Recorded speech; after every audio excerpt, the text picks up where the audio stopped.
High friends, welcome to our new video. आज मी तुम्हाला दाखवणार आहे माझ्या पद्धतीत नाश्त्याच्या कडक तिखट पुऱ्या। तर चला आपण रेसिपीला सुरुवात करूया। आता इथे घेतलेला आहे मी अर्धा किलो मैदा, 1 वाटी तेल, 1 वाटी सफेद तीळ, जिरं, मीठ, धनिया पावडर, लाल तिखट, हळद आणि पाणी। तर चला आपण रेसिपीला सुरुवात करूया। आता मी इथे तेल हे गरम करून घेणार आहे।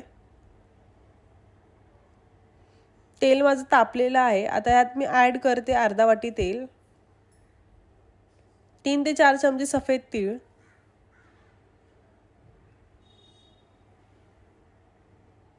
2 चमचे जिरं, चवीनुसार मीठ,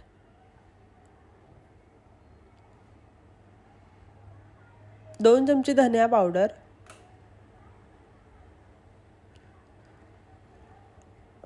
अर्धा चमचा हळद। इथे मी घेतलेला आहे मालवणी मसाला। तुम्ही याच्या जागी लाल तिखट पावडर पण घेऊ शकता। मालवणी मसाला हा मी 2.5 चमचा घेतलेला आहे।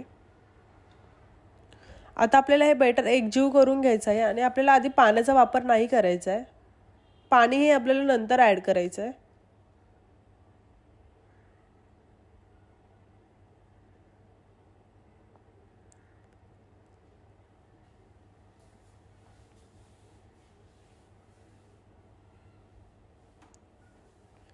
पीठ हे आपलं एकजीव झालेलं आहे आणि पीठ हे आपल्याला एवढं घट्ट असं मळून घ्यायचं आहे।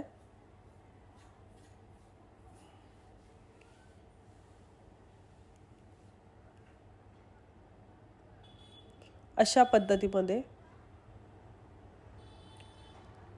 आता आपण थोडं थोडंसं करून पाणी ॲड करणार आहे। पाणी हे आपल्याला जास्त घ्यायचं नाही, कारण आपल्याला पीठ हे घट्ट मळून घ्यायचं आहे।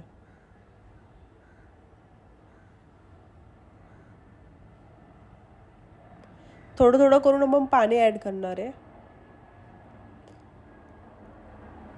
आता पीठ हे माझं घट्ट मळून झालेलं आहे। आता आपल्याला हे फक्त 2 ते 3 मिनिटच आपल्याला ठेवायचं आहे। ह्याच्या व्यतिरिक्त जास्त ठेवला तर पिठाला पाणी सुटतं आणि पीठ नरम होण्याची शक्यता असते।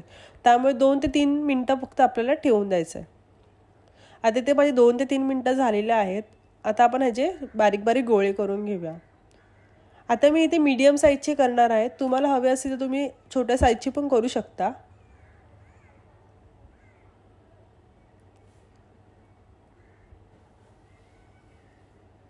गोळे हे माझे करून झालेले आहेत।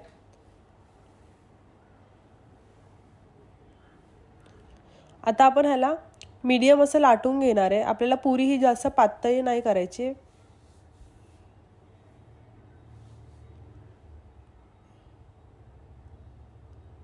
आता आपण फोकच्या सहाय्याने ह्याला टोके मारून घेणार आहे।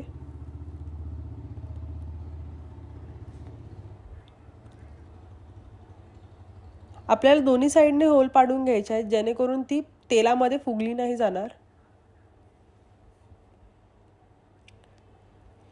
आता इथे माझ्या पुऱ्या सगळ्या लाटून झालेल्या आहेत। तर चला आपण तळूया। आता इथे माझं तेल तापलंय। आता मी यात एक एक करून पुरी सोडणार आहे।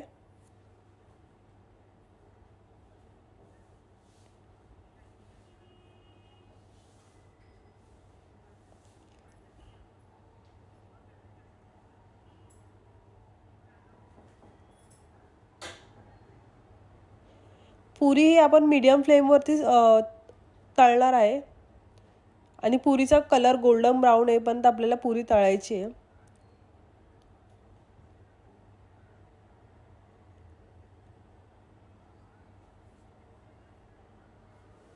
इथे पुरीचा गोल्डन ब्राउन असा कलर झालेला आहे। आता आपण पुऱ्या काढून घेऊया।